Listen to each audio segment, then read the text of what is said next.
encontró en la escalera con Visitación y Quintanar, que buscaban por los rincones la petaca del ex regente que Delmira y Paco habían escondido.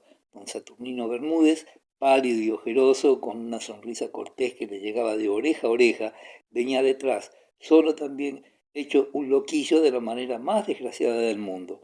Daba tristeza verlo divertirse, saltar, imitar la alegría bulliciosa de los otros, pero, amigo, era su obligación, era pariente, era de los íntimos de la casa, de los que se quedaban a comer, y necesitaba hacer lo que los demás, correr, alborotar y hasta dar pellizcos a las señoras si a mano venía. Siempre se quedaba solo. Si quería decir algo a la regenta, a Visitación o a Edelmira, le dejaban las damas con la palabra en la boca. Sin poder remediarlo, distraídas. No era falta de educación, sino que los párrafos de Bermúdez eran tan complicados, constaban de tantos incisos, párrafos y colores, que oírle uno entero sería obra de regla. Cuando vio el magistral, vio el cielo abierto, ya tenía pretexto para volver a ser formal. Le saludó con la finura que le era característica y se dispuso a acompañarle al salón. Paco le había saludado de lejos, de prisa y mal, porque en aquel momento huía con la petaca de Quintanar a esconderla en la huerta, seguido de Delmira, su más rolliza y vivaracha y colorada prima. Es loco ese chico cuando se pone a enredar, dijo Bermúdez, disculpando a su pariente y como recibiendo en calidad de deudo de los marqueses al señor magistral.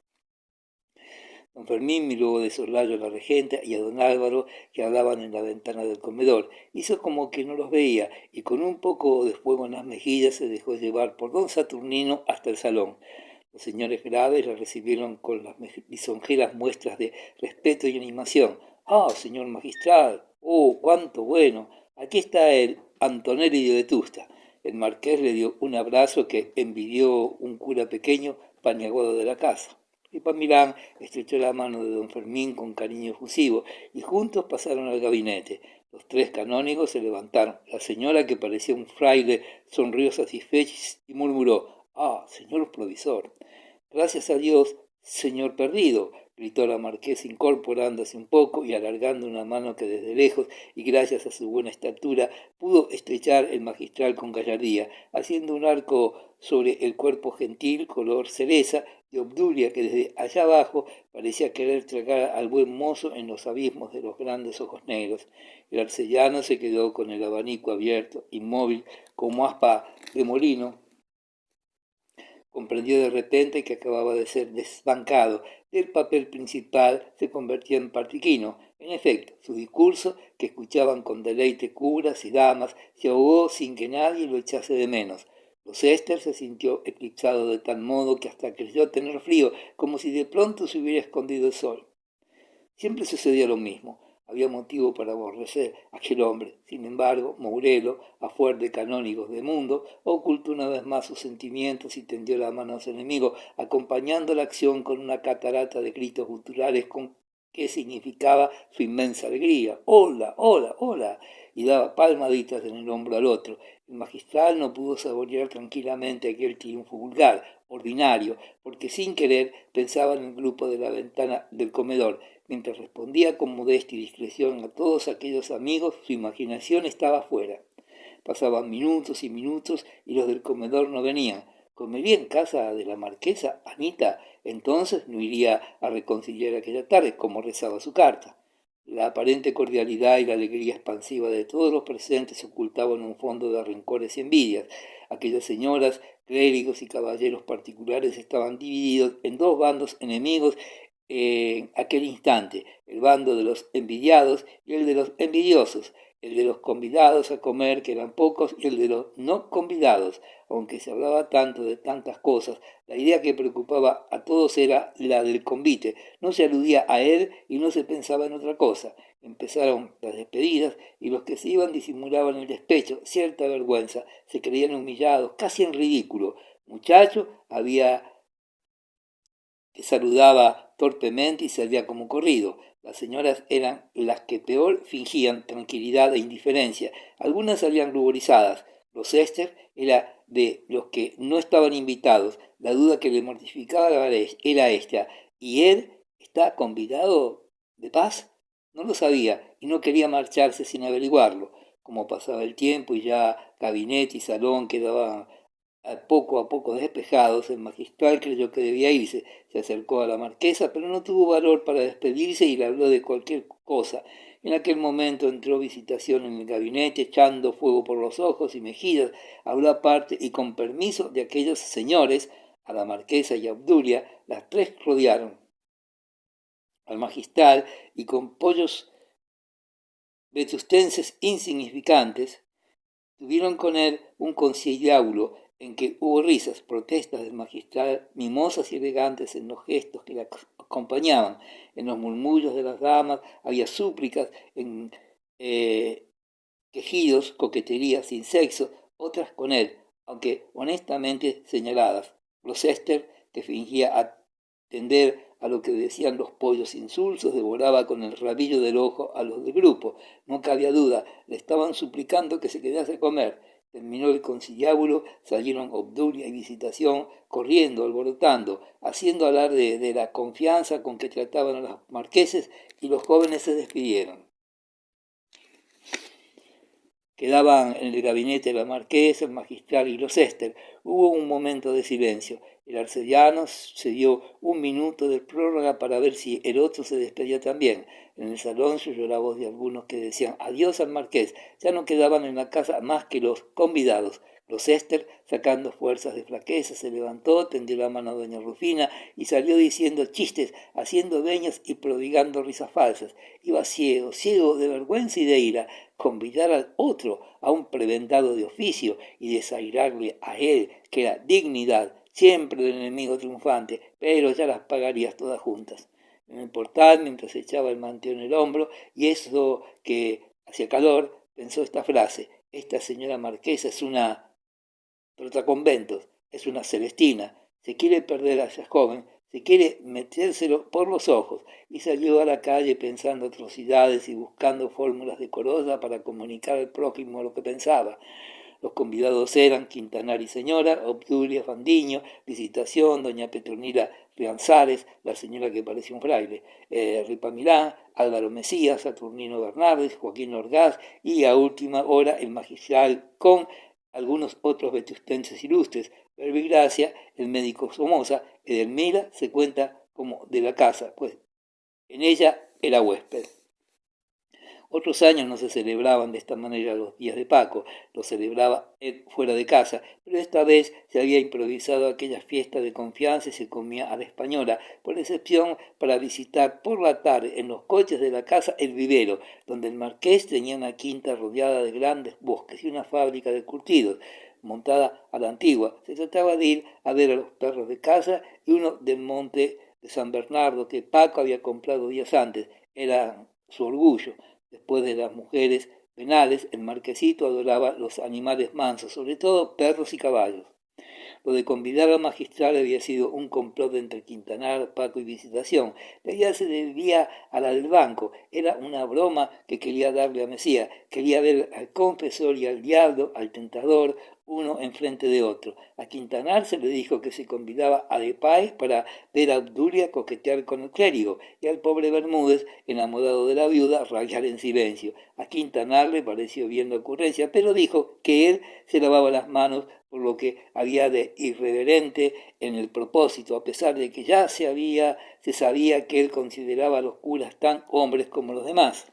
Por otra parte, añadió el regente, me alegro de que don Fermín coma con nosotros, porque de este modo se le quitará a mi mujer la idea catada de ir a reconciliar esta tarde. Quiero que se acostumbre a ver a su nuevo confesor de cerca para que se convenza de que es un hombre como los demás. Eso es, y salvo el respeto debido, a ver si ustedes me lo emborrachan. Paco no quería perjudicar a Mesía en sus planes, a los cuales tal vez obedecía en parte la fiesta de aquel día, pero encontró muy gracioso y picante el molestar al señor magistral. Sí, como Visitación sospechaba, a este ilustre canónigo les gustaba ver a la regente entregada al brazo del secular Mesía. Visitación había dicho a don Paco de buenas a primeras que ella sabía todo, que Álvaro tampoco para ella tenía secretos. Pero, ¿y Ana? ¿Te ha dicho algo? Ana, en su vida, buena es ella, pero déjate, Por supuesto que no se trata más que de una cosa espiritual, ya lo creo, espiritualísima, porque si no nosotros no nos prestaríamos. Ya ves, el pobre don Víctor, ya se ve, bromas chicos, nada más que bromas, pero ya verás cómo el provisor le sabe a cuerno quemado. Así hablaba Visitación con sus íntimos amigos. Le consolará a Obdulia que le asedie y le prefiera a don Saturnino administrado y a mi amigo Joaquín, pero él la aborrece, es muy escandalosa, no le gustan así. Tú sí que le odias a él, me cargan los hipócritas, chico. Y oye, ¿y a ti te conviene que el magistral se quede? ¿Por qué? Porque Obdulia te dejará en paz y podrás cultivar a la primita. Ah, eso sí que no te lo perdono. Protejo la inocencia, yo vigilaré, no seas boba, basta que esté en mi casa para que yo la respete. Ay, ay, qué bueno es eso. Mire el señor del respeto, no me fío. Edelmira había interrumpido el diálogo y sin más se convino en rogar a la marquesa que convidase con reiteradas súplicas si era preciso al señor magistral. Visitación lo arregló todo en un minuto. Como siempre, donde ella estaba, nadie hacía nada más que ella. Pasaba la vida ocupada en su gran pasión de tratar asuntos de los demás, de chupar golosinas ajenas y comer fuera de casa. Allá quedaba el modesto marido, el humilde empleado de banco, de cuerpo pequeño, de rostro de ángel, envejecido, atusando el bigote gris y cuidando de la prole. Visitación lo exigía así, no había de hacerlo ella todo. ¿Quién guiaba la casa? ¿Quién la salvaba en los oscuros? ¿Quién conjuraba las cesantías? ¿Quién sorteaba las dificultades del presupuesto? ¿Quién era allí el gran arbitrista rentístico? Visitación, pues que la dejasen divertirse, salir, no parar en casa en todo el día. Además, era la casa limpia, la comida preparada antes de que en otros lugares se diese un escobazo y se encendiese lumbre. Algo sucio iba todo, pero ya tranquila, la conciencia salía a caja de noticias, de chismes, de terrones de azúcar y de recomendaciones. La señora del banco que estaba en todas partes y siempre era activo servicio. Su nueva campaña, la más importante acaso de su vida, la llamaba ella para meterla por los ojos a ese. El dativo que se suplía era Anita. Quería meterle a don Álvaro por los ojos y después de la conversación de la tarde anterior con Mesía no pensaba en otra cosa. Por la mañana había ido a casa de Quintanar, quien se paseaba por su despacho en mangas de camisa con los tirantes bordados colgando, representaban en colores vivos de seda fina todos los accidentes de la casa de un ciervo, fabuloso de cornamenta inverosímil. Ocupábase don Víctor en abrochar un botón del cuello, mordía el labio inferior y estiraba la cabeza hacia lo alto, como si pidiera ayuda a lo sobrenatural y divino. Visitación entró en el despacho equivocada. ¡Ay! Usted dispense, dijo. ¿Estorbo? No, hija, no. Llega usted a tiempo.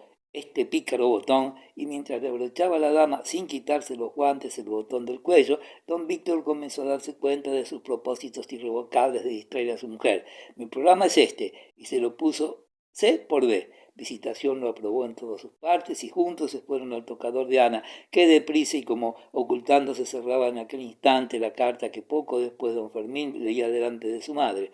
Casi a viva fuerza había hecho Visitación y Quintanar que Ana se vistiera como Dios manda y saliese con ellos. Visita se había separado en la plaza de la catedral para ir al asunto de la libre hermandad. En casa de Vegallana se volverán a ver. La marquesa había escrito muy temprano a los Quintanar convidándoles a comer y anunciándoles el programa del día. Ana disputó con su marido, quería ir a reconciliar, se lo había dicho así en una carta al provisor, no era cosa de traerle y llevarle, nada, nada, don Víctor estaba dispuesto a ser inflexible, reconciliarás si te encuentras con fuerzas para ello después de comer en casa del marqués y presto para ir enseguida al vivero.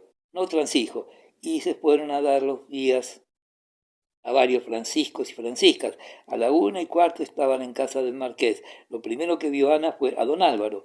Tuvo miedo de ponerse encarnada, de que le temblase la voz al contestar al cortés saludo de Mesía. Miró a su marido, algo asustada, pero Quinta le estrechaba las manos de don Álvaro con cariñosa efusión. Le era muy simpático y aunque se trataban poco, cada vez que se hablaban estrechaban los lazos de una amistad incipiente que amenazaba ser íntima y duradera. Don Álvaro tenía para Quintanar el raro mérito de no ser terco. En Vetusta todos lo eran según el buen aragonés, pero aquel modelo de caballero elegante no insistía en mantener una opinión descabellada, siempre concluía por darle la razón a Quintanar, quien decía a espaldas del buen mozo: si éste se fuera a Madrid, haría carrera. Con esta figura y ese aire y ese talento social, ha de ser un hombre.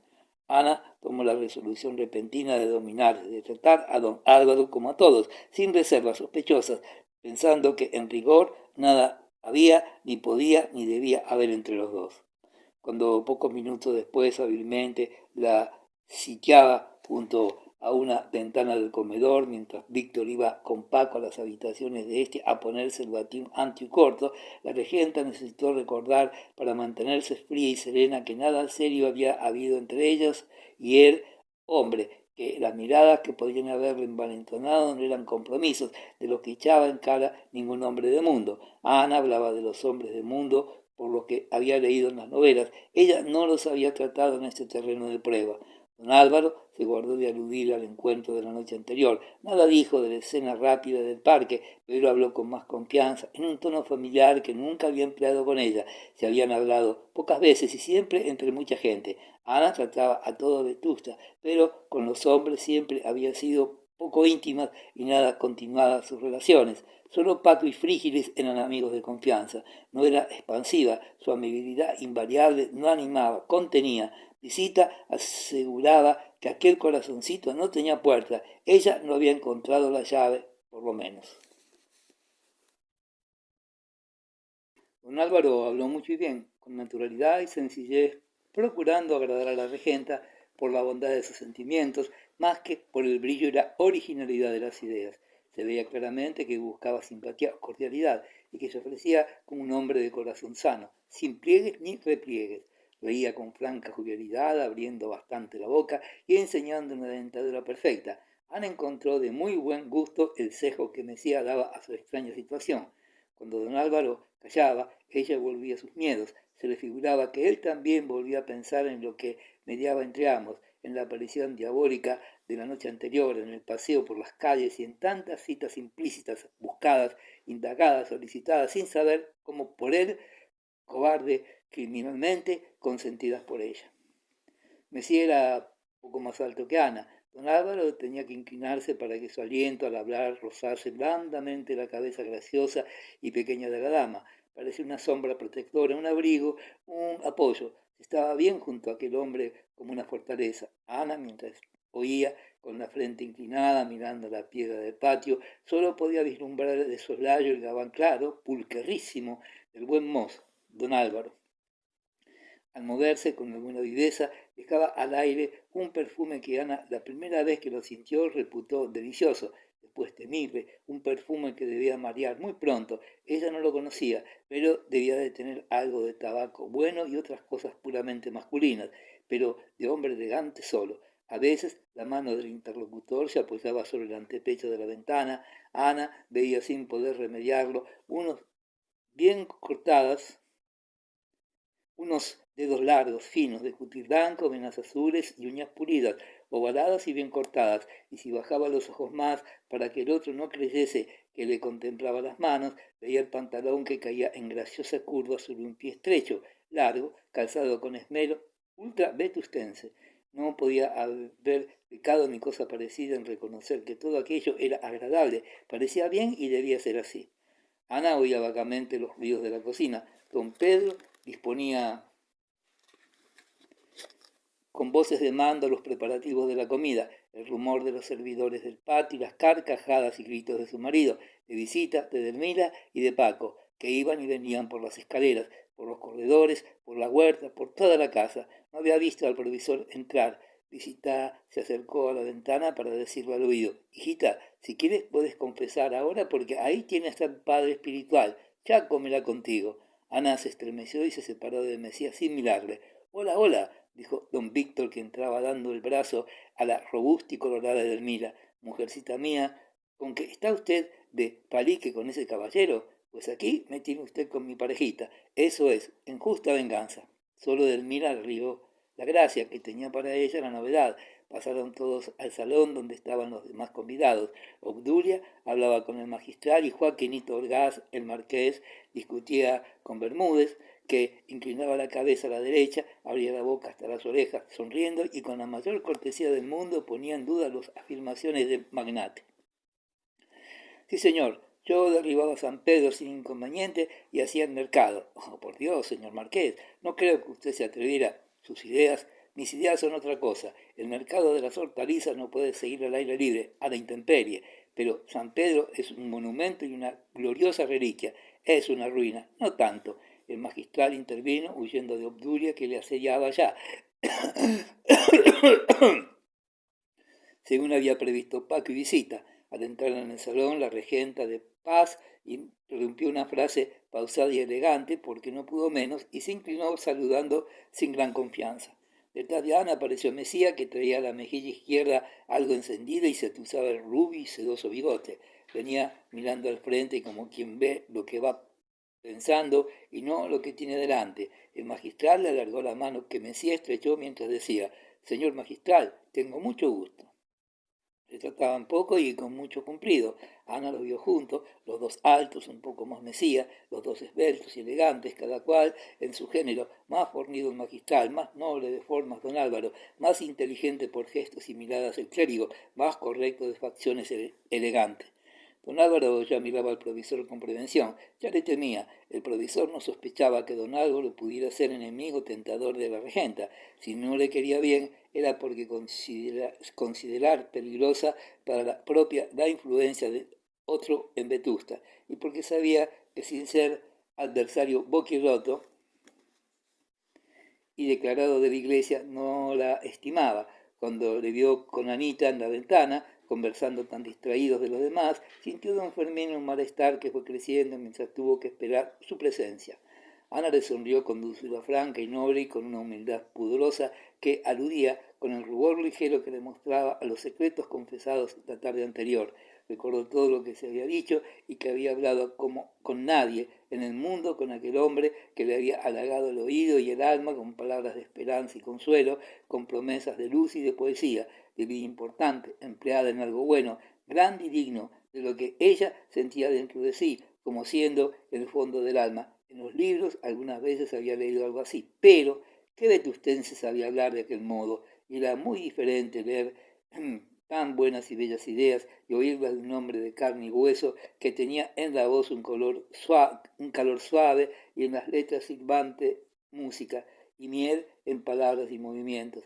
También recordó Ana la carta que pocas horas antes le había escrito, y este era otro tan agradable, misterioso, que hacía cosquillas a su modo. La carta era inocente, podía leerla el mundo entero. Sin embargo, una carta que podía hablar a un hombre que no era su marido y que este hombre tenía acaso guardada cerca de su cuerpo y en la que pensaba tal vez. No trataba Ana de explicarse cómo esta emoción ligeramente voluptuosa se compadecía con el claro concepto que tenía de la clase de amistad que iba naciendo entre ella y el magistral. Lo que sabía a ciencia cierta era que en don Fermín estaba la salvación, la promesa de una vida virtuosa, sin aburrimiento, llena de ocupaciones nobles, poéticas, que exigían esfuerzos, sacrificios, pero que por lo mismo daban dignidad y grandeza a la existencia muerta, animal, insoportable, que Vetusta le ofreciera hasta el día. Lo mismo que estaba segura de salvarse de la tentación francamente criminal de don Álvaro, entregándose a don Fermín, quería desafiar el peligro y se dejaba mirar a las pupilas por aquellos ojos grises, sin color definido, transparentes, fríos casi siempre, que de pronto se encendían como el fanal de un faro, diciendo con sus llamaradas desvergüenzas de que no tenía derecho a quejarse. Si Ana, asustada, otra vez buscaba amparo en los ojos del magistral, huyendo de los otros, no encontraba más que el telón de carne blanca que los cubría, aquellos párpados insignificantes que ni discreción expresaban siquiera, al caer con la casta oportunidad de ordenanza. Pero al conversar, don Fermín no tenía inconveniente en mirar a las mujeres, que miraba también a la regenta, porque entonces sus ojos no eran más que un modo de puntuación de las palabras. Allí no había sentimiento, no había más que inteligencia y ortografía. En silencio y cara a cara era como él, no miraba a las señoras si había castigos. Don Álvaro vio que mientras la conversación general ocupaba a todos los convidados que esperaban en el salón, en pie los más, la voz que le llamase a la mesa, Ana, disimuladamente, se había acercado al magistral y juntos a un balcón le hablaba un poco turbada y muy quedo, mientras sonreía ruborosa.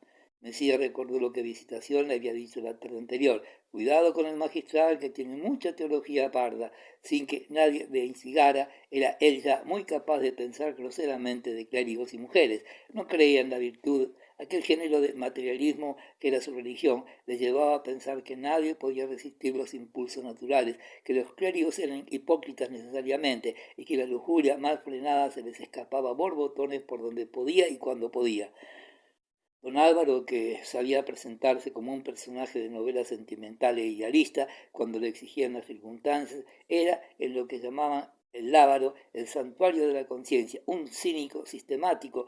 En general envidiaba a los curas con quienes confesaban sus queridas y los temía. Cuando él tenía muchas influencias sobre alguna mujer, le prohibía confesarse. Sabía muchas cosas. En los momentos de pasión desenfrenada, aquel arrastraba a hembra siempre que podía para hacerla degradarse y gozar él de veras con algo nuevo, obligaba a su víctima a desnudar el alma en su presencia, y las aberraciones de los sentidos se transmitían a la legua, y brotaban entre caricias absurdas y besos disparatados, confesiones vergonzosas, secretos de mujer que Mesías saboreaba y apuntaba en la memoria. Como un mal clérigo que abusa del confesionario, sabía don Álvaro flaquezas cómicas o asquerosas de muchos maridos, de muchos amantes, sus antecesores, y en el número de aquellas crónicas escandalosas entraban como parte muy importante del caudal de obscenidades las pretensiones lúbricas de sus solicitantes, sus extravíos, dignos de lástima unas veces, repugnantes, odiosas las más, orgullosos de que aquella ciencia Mesía generalizaba y creía estar en lo firme y apoyarse en hechos repetidos hasta el infinito, al asegurar que la mujer busca en el clérigo el placer secreto y la voluptuosidad espiritual de la tentación, mientras el clérigo abusa sin excepciones de las ventajas que le ofrece una institución cuyo carácter sagrado don Álvaro no discutía delante de gente, pero que negaba en sus soledades de materialista en octavo francés, de materialista en los comunis voyageurs. No pensaba, Dios le librase que el magistral buscara en su nueva hija de penitencia la satisfacción de groseros y vulgares apetitos, ni él se atrevía tanto, ni con dama como aquella era posible intentar semejantes atropellos, pero por lo fino, repetía pensándolo, es la más probable que pretenda seducir a esta hermosa mujer desocupada, en la flor de la edad y sin amar. Si este cura quiere hacer lo mismo que yo, solo que por otro sistema y con los recursos que le facilita su estado y su oficio de confesor, debía acudir antes para impedirlo, pero ahora no puedo, aún no tengo autoridad para tanto. Estas y otras reflexiones análogas pusieron a Mesía de mal humor y airado con el magistral, cuya influencia en Vetusta, especialmente sobre el sexo débil y devoto, le molestaba mucho tiempo hacía, de modo que esta tarde ya no puede ser, decía Ana con humilde voz, suave, temblorosa. No, señora, respondió el magistral con el timbre de un céfiro entre flores. Lo principal es cumplir la voluntad de don Víctor y hasta adelantarse a ella cuando se pueda. Esta tarde, alegría, y nada más que alegría. Mañana temprano, pero usted se va a molestar. Usted no tiene costumbre de ir a la catedral a esa hora. No importa, iré mañana, es un deber, y es para mí una satisfacción poder servir a usted, amiga mía. No era en estas palabras de una galantería vulgar donde estaba la dulzura inefable que encontraba Ana en lo que oía, era en la voz, en los movimientos, en un olor de incienso espiritual que parecía entrar hasta el alma. Quedaron en que a la mañana siguiente, muy temprano, don Fermín esperaría en su capilla a la regenta para reconciliar. Y mientras tanto no pensaba en cosas serias, divertirse, alborotar como manda el señor Quintanar, que además de tener derecho para mandarlo, pide muy cuerdamente. Es muy posible que sus tristezas de usted, esas inquietudes, el magistral se puso levemente sonrosado y le tembló algo la voz porque estaba aludiendo a las confidencias de la tarde anterior, esas angustias de que usted se queja y se acusa, tengan tarde mucho de nerviosas y también puedan curarse en la parte que al mal físico corresponde. con esa nueva vida que le aconsejan y le exigen. Sí, señora, ¿por qué no? Ah, hija mía, cuando nos conozcamos mejor, cuando usted sepa cómo pienso yo en materia de placeres mundanos, eran sus frases. Los placeres del mundo pueden ser, para un alma firme y bien alimentada, pasatiempo inocente, hasta soso, insignificante, distracción útil que se aprovecha como una medicina insípida pero eficaz. Ana comprendía perfectamente. Quería decir el magistral que cuando ella gozase las delicias de la virtud, las diversiones con que podía solazarse el cuerpo, le parecerían juegos pueriles, vulgares, sin gracia, buenos solo porque la distraían y daban descanso al espíritu. Entendido. Después de todo, así era ahora. La divertían tan poco los bailes, los teatros, los paseos, los banquetes de Vetusta. Quintanar se acercó y como oyera a don Fermín repetir que era higiénico el ejercicio y muy saludable la vida alegre, distraída, aplaudió al magistral con entusiasmo. Y aún aumentó su satisfacción cuando supo que ya no conciliaría a Ana aquella tarde. Absurdo, dijo don Fermín, esta tarde al campo, al vivero. A comer, gritó la marquesa desde la puerta del salón donde acababa de recibir la noticia. Santa palabra, exclamó el marqués. Cada cual dijo algo en honor del anuncio, y todos hablando, gesticulando, contentos, sin ceremonias, que eran excusadas en casa de doña Rufina, pasaron al comedor. Los marqueses de Vegallana sabían tratar a sus convidados con todas las reglas de la etiqueta empalagosa de la aristocracia provinciana, pero en estas fiestas de amigos íntimos, de que a propósito se excluía a los parientes linajudos que no gustaban de ciertas confianza, se portaban como pudieran cualquier plebeyo rico, aunque sin perder, aun en las mayores expansiones, algunos aires de distinción y señorío vetustense que le eran ingénitos. El marqués tenía el arte de saber darse tono a la pata la llana, como él decía, con la prosa más humilde que habló aristócrata. La comida de confianza ya se sabía. Eso quiere decir que el marqués y la marquesa no prescindirían de sus manías y caprichos gastronómicos en consideración a los convidados, pero estos serían tratados a cuerpo de rey. La confianza en aquella mesa no significaba la escasez ni el desaliño. Se prescindía de la librea, de la vajilla de plata, heredada de un Vegallana alto dignatario en México, de las ceremonias molestas, pero no de los vinos exquisitos, de los aperitivos y entremeses que era notable, por lo que era notable aquella mesa, ni, en fin, de comer lo mejor que producía la fauna y la flora de la provincia, en agua, tierra y aire.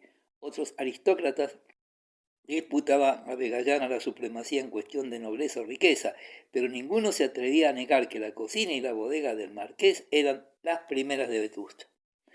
Ordinariamente la marquesa se hacía servir por muchachas de 20 abriles próximamente, guapas, frescas, alegres, bien vestidas, limpias como el oro. Ello sería de mal tono, decía, cosa de pobretes, pero todos mis convidados quedan contentos de tal servicio, porque tengo observado, añadía, que a las señoras no les gustan por regla general los criados, no se fijan en ellos, y a los hombres siempre les gustan las buenas mozas, aunque sea en la sopa. Paquito había acogido con entusiasmo la innovación de su mamá, diciendo, eso es, esta servidumbre de doncellas parece que alegra, me recuerda las horchaterías y algunos cafés de la exposición. Al marqués le era indiferente el cambio. De todas suertes, él no pecaba en casa, ni siquiera dentro del casco de la población. El comedor era cuadrado, tenía vistas a la huerta y al patio mediante 4 grandes ventanas rasgadas hasta cerca del techo, no muy alto. En cada ventana había acumulado la marquesa flores en tiestos, jardineras, jarrones japoneses más o menos auténticos y contrastaban los colores vivos y metálicos de esta exposición de flores con los severos tonos del nogal mate que asombraban el artesanado del techo y se mostraban en molduras y tableros de los grandes armarios corridos de cristales que rodeaban el comedor en todo el espacio, que dejaban libres los huecos, y un gran sofá arrimado y se mostraban en molduras y tableros de los grandes armarios corridos de cristales que rodeaban el comedor en todo el espacio, que dejaban libres los huecos, y un gran sofá arrimado a un testero. También adornaban las paredes, allí donde cabían, cuadros de poco gusto, pero todos alusivos a las múltiples industrias que tienen relación con el comer bien. Allí la casa del tiempo, que se le antojaba a Vegallana del feudalismo, la castellana, en el palafrén, el paje a sus pies con el azor en el puño levantando sobre su cabeza la garza allá en las nubes de color de yema de huevo, más atrás el amo de aquellos bosques, del castillo roquero y del pueblecito que se pierde en lontananza. Enfrente una escena de novela de Fleuriet. Casa también, pero sin garza ni azor, ni señor feudal, un rincón del bosque, una dama que monta al inglés y un jinete que le va a los alcances dispuesto, según todas las señas, a besarle una mano en cuanto pueda tomarla. En otra parte, una mesa revuelta, más allá, un bodegón de un realismo insufrible después de comer, y por último en el techo, en la vertical del centro de mesa, en un medallón, el retrato de don Jaime Balmes, sin que se sepa por qué ni para qué. ¿Qué hace allí el filósofo catalán? El marqués no ha querido explicarlo a nadie. A Bermúdez le parece un absurdo. Ronsal dice que es un anacronismo, pero a pesar de estas y otras murmuraciones, conserva en el medallón a Balmes y no da explicaciones el jefe del partido conservador de Vetusta. A la marquesa le parece esta una de las tonterías menos cargantes de su marido. Se sentaron los convidados, no hubo más sillas destinadas que las de la derecha e izquierda respectivas de los amos de la casa. A la derecha de doña Rufina se sentó Ripamilán y a su izquierda el magistral. A la derecha del marqués, doña Petronila Rianzares, y a la izquierda, don Víctor Quintanar. Los demás, donde quisieron o pudieron. Paco estaba entre Edelmira y Visitación, la regenta entre Ripamilán y don Álvaro, Obdulia entre el magistral y Joaquín Orgaz, don Saturnino Bermúdez entre doña Petronila y el capellán de la Vegallana. Don Víctor tenía a su izquierda a don Rebustiano Somoza, el rozagante médico de la nobleza, que comía con la servilleta sujeta al cuello con un gracioso nudo. El marqués, antes que los demás comiesen la sopa, se sirvió un gran plato de sardinas, mientras hablaba con doña Petronila del derribo de San Pedro, que a la dama le parecía ignominioso. Los convidados de tanto en tanto se entretenían con los variados, ricos y raros entremeses. Ya lo sabían, estaban en confianza y había que respetar las costumbres que todos conocían. Vegallana empezaba siempre por sus sardinas, devoraba unas cuantas docenas y enseguida se levantaba y discretamente desaparecía del comedor, siguiendo uso inveterado. Todos hicieron como que no notaban la ausencia del marqués y en tanto llegó y se sirvió la sopa. Cuando el amo de la casa volvió a su asiento, estaba un poco pálido y sudaba. ¿Qué tal?, preguntó la marquesa entre dientes, más con el gesto que con los labios, y su esposo contestó con una inclinación de cabeza que quería decir perfectamente, y en tanto se servía un buen plato de sopa de tortuga, el marqués, como el de Balmes, en el cuerpo.